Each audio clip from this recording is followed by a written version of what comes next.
My sister filed the lawsuit before I even knew there was a war. That's how I found out. Not from a phone call, not from a conversation. From a letter, addressed to me as a respondent. A legal term, cold, formal. 3 weeks after we buried our mother. People call this kind of story a karma revenge story. I used to think those only happened in other families. My mother passed in March. 2 years of illness, and by the end it was just me and my younger sister Diane rotating her care. I thought we were doing it together. I thought a lot of things. The will had been updated 18 months before she died. The house split equally between us. Her savings, around $140,000, divided after debts. I knew this. I assumed Diane did too. She did. That was the problem. The letter from the law firm said Diane had filed a petition to contest the will. Her argument? That the version signed 18 months before my mother's death was invalid. That our mother had lacked the mental capacity to sign it. That an older version, signed 7 years earlier, should take effect instead. I looked up that earlier version.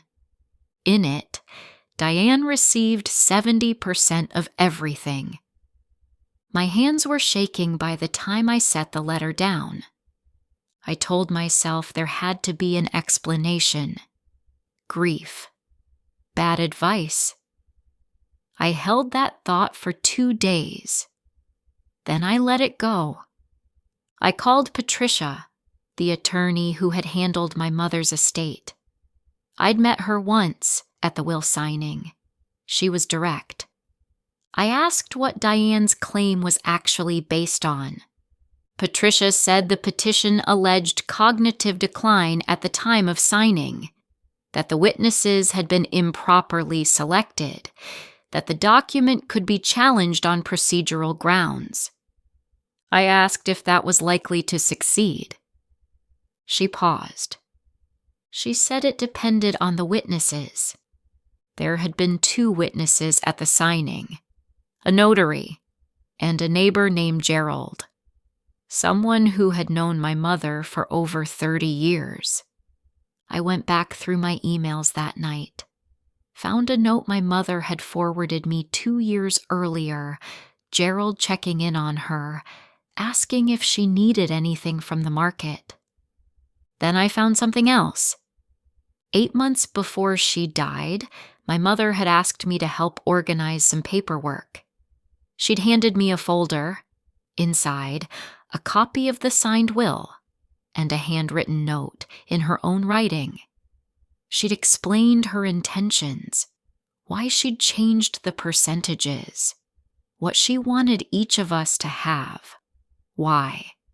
Written herself, unprompted, dated and signed. I called Patricia the next morning, scanned and sent the note while we were still on the phone. Then I asked about Gerald. Patricia said Diane's legal team had moved to dismiss him as a credible witness. Too old, they'd argued. Memory unreliable. His closeness to my mother made him partial. She said no one from our side had spoken to him yet. I drove to Gerald's house that afternoon. He answered in a cardigan. Older than I remembered, but his eyes were sharp. I told him what was happening. His expression didn't shift into confusion. It shifted into something quieter, something that looked like resolve. He said he remembered the signing clearly. My mother had been sharp that day. She'd read the document herself before signing, made a small joke about making sure everything was in order. He said he'd written it down. I asked what he meant. He walked me to a small desk and pulled out a spiral notebook. He'd been keeping notes for years, dates, observations, small details, a habit he'd developed after his own wife passed. Just a way of staying organized. The entry from the day of the will signing was 2 paragraphs, detailed, precise. He said he'd be happy to provide a statement. That was Diane's mistake. Her team had looked at Gerald and decided he was a liability. Too old, too close. They never checked whether he kept records.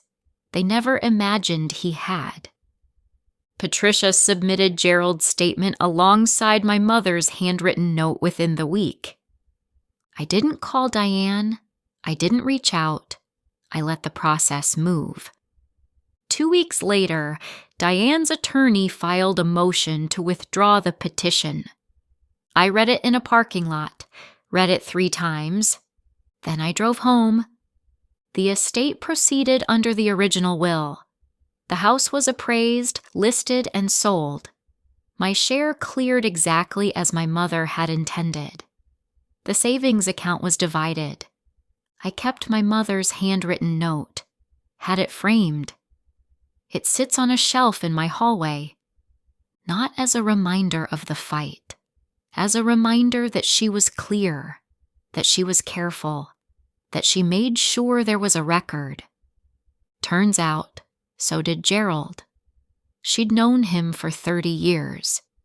She probably knew exactly what kind of man she was asking to witness that document. Diane thought grief would make me slow. She thought Gerald wouldn't matter. She thought the older version of that will was already hers. The handwritten note was still dated. Gerald still had his notebook. Some people make their move before they check what's already been recorded. I used to think inheritance fights were something that happened in other families. Then I started hearing more stories.